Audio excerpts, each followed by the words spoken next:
My dear student, आज हम social studies के ज्योग्राफी पोर्शन का पहला चैप्टर इन्वायरमेंट के बारे में हम लोग पढ़ेंगे।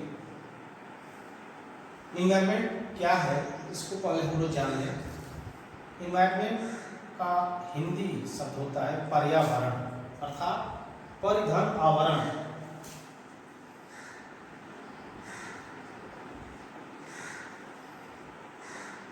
अर्थात हमारे चारों ओर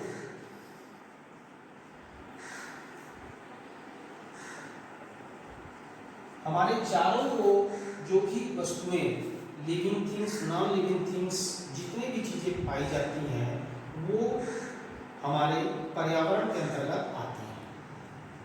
अराउंड अस, इसके इंग्लिश में कहते हैं हमारे चारों तरफ जो भी पेड़ पौधे, वनस्पतियां, पहाड़, सारी चीजें वह पर्यावरण के अंतर्गत आती हैं। आगे जब इसमें हम बढ़ेंगे तो पर्यावरण के दो पार्ट आते हैं।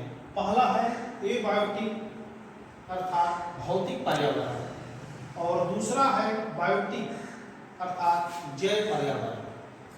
बायोटिक पर्यावरण, एबायोटिक यानी भौतिक पर्यावरण में स्थल भाग, जल भाग, वायुमंडल, ये सारी चीजें, पहाड़, ये सारी चीजें आती हैं।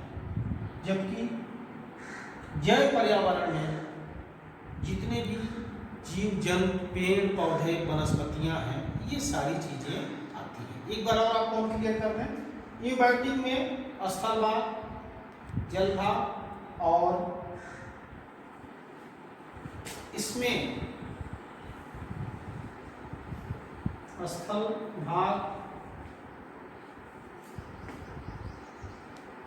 वायु और जल आदि आते हैं भौतिक पर्यावरण में, एबायोटिक में। दूसरा है एबायोटिक में लैंड, वाटर एंड एयर, ये सारी चीजें स्थल में भूमि, वायु और जल आते हैं। जबकि बायोटिक में एनिमल,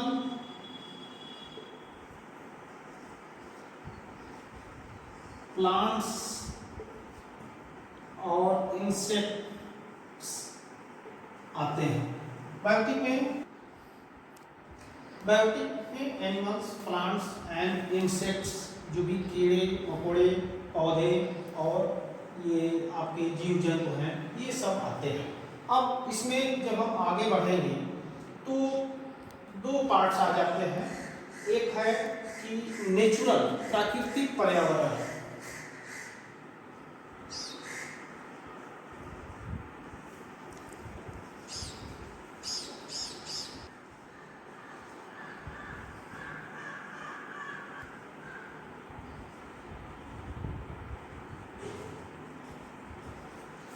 और दूसरा है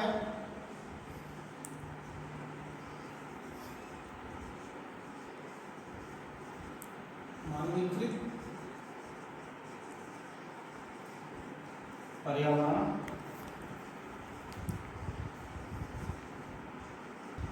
ह्यूमन्स इन्वायरमेंट।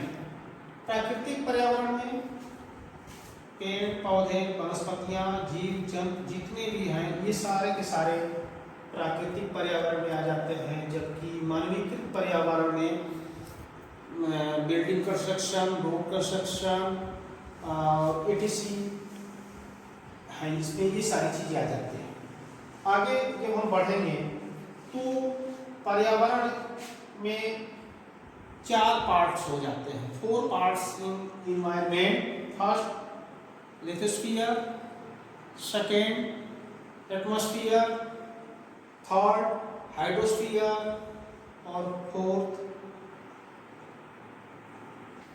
अभी तक हम लोग इन्वायरमेंट के बारे में पढ़ रहे थे। आगे इसमें इसके 2 पार्ट्स हैं, natural environments and human environments. First natural environments में 4 पार्ट्स होते हैं, lithosphere, hydrosphere, atmosphere and biosphere. These are natural environments elements. First lithosphere अर्थात स्थल मंडल। लिथोस्फीयर क्या है? पृथ्वी की ऊपरी परत, जिसको हम क्रस्ट बोलते हैं, उसको हिंदी में भूपरपट्टी या भूपृष्ठ बोलते हैं। ऊपरी परत को हम स्थल मंडल कहते हैं। इसमें 3 पार्ट्स हैं, 3 parts in lithosphere. First sial, second sima and third nife. First sial means silica plus aluminium. ये पार्ट जो है सिलिका और एल्युमिनियम से बना होता है। दूसरा है सीमा, मीन्स सीमा सियार और मैग्नीशियम से मिलकर के बना होता है। तीसरा है नीफर, निकिल और फेरस से मिलकर के बना होता है। इसमें निकिल और फेरस होता है आयरन, लोहा। पृथ्वी की जो चुंबकीय शक्ति है वो जो है इसी पोर्शन में होती है, इसको क्रूड बोलते हैं।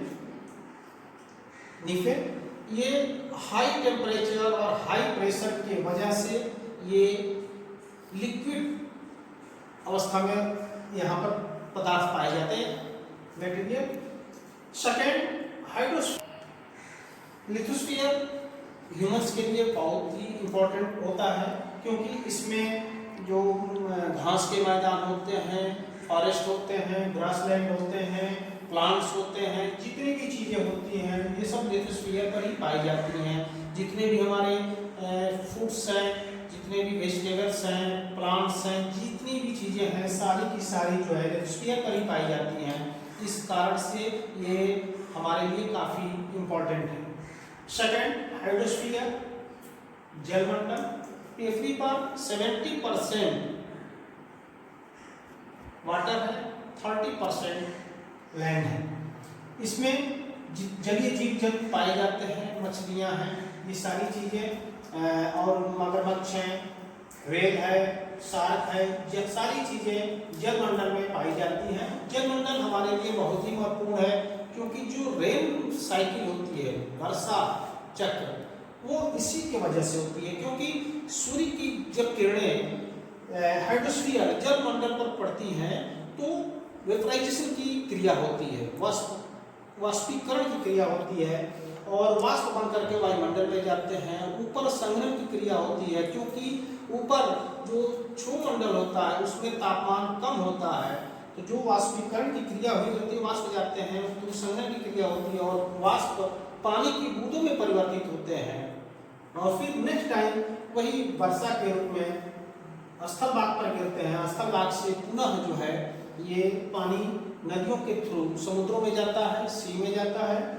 और वहाँ पे फिर वेपराइजेशन वाष्पीकरण की क्रिया होती है। अर्थात जलमंडल ये रेन साइकिल बनती रहती है, जिससे कि परमानेंट बारिश होती रहती है और वाष्पीकरण की क्रिया होती रहती है। हाइड्रोस्फीयर में वाटर साइकिल की प्रक्रिया पूरी होती है। इसमें बारिश होती है, बारिश के बाद पानी नदियों के थ्रू समुद्र में चला जाता है, फिर वेपराइजेशन की क्रिया होती है, और फिर ऊपर जाने के बाद संघनन की क्रिया होती है, वाष्प जो है पानी की बूंदों में परिवर्तित होकर के फिर वर्षा होती है। ये हमारा वाटर साइकिल पूरा होता है। ये हमारे लिए जीव जल पेड़ पौधे वनस्पतियों सबके लिए वाटर बहुत ही मस्ट है। हाइड्रोस्फीयर हमारे लिए। एटमॉस्फेयर अर्थात वायुमंडल। वायुमंडल क्या है? पृथ्वी की ऊपरी सतह में चारों तरफ वायुमंडल की परत पाई जाती है। इसमें 78% नाइट्रोजन, 21% ऑक्सीजन और 1% में अदर गैसेज जैसे CO2 है, कार्बन डाइऑक्साइड, हीलियम है और आर्गन है।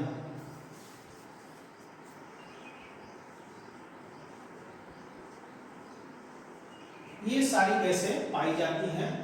नाइट्रोजन 78% और ऑक्सीजन 21%। अब और 1% में अदर गैसेज जैसे हीलियम, आर्गन और कार्बन डाइऑक्साइड पाई जाती है। इसमें क्वेश्चन उठता है कि 78% नाइट्रोजन क्यों है और 21% ऑक्सीजन? अगर इसको चेंज कर दे हम कि 78% ऑक्सीजन हो जाए, 21% नाइट्रोजन हो जाए, तो हमारे एटमॉस्फेयर पर क्या इसका इफेक्ट पड़ेगा? सबसे बड़ा इफेक्ट, एटमॉस्फेयर में, वायुमंडल में आग लग जाएगी और जो पेड़ पौधे वनस्पतियां हैं वो सब समाप्त हो जाएंगे, क्योंकि नाइट्रोजन की कमी हो जाएगी। नाइट्रोजन की अधिकता के कारण ही जितने भी पेड़ पौधे वनस्पतियां हैं सब हरी रहती हैं, अपना वो भोजन बनाती हैं और उनसे हम भोजन प्राप्त करते हैं। इसके मतलब कि 78% 78% नाइट्रोजन का होना बहुत ही मस्ट है। 21% में ऑक्सीजन में जितने भी जीवधारी हैं ये अपने श्वसन क्रिया को पूरी कर लेते हैं। 1% में other gases, CO2 carbon dioxide, helium argon है। CO2 जो कार्बन डाइऑक्साइड होता है 0.003% पाया जाता है। अगर कार्बन डाइऑक्साइड की मात्रा थोड़ी भी बढ़ती है तो हमारे पर्यावरण पर इसका बहुत ज्यादा प्रभाव, बुरा प्रभाव पड़ता है।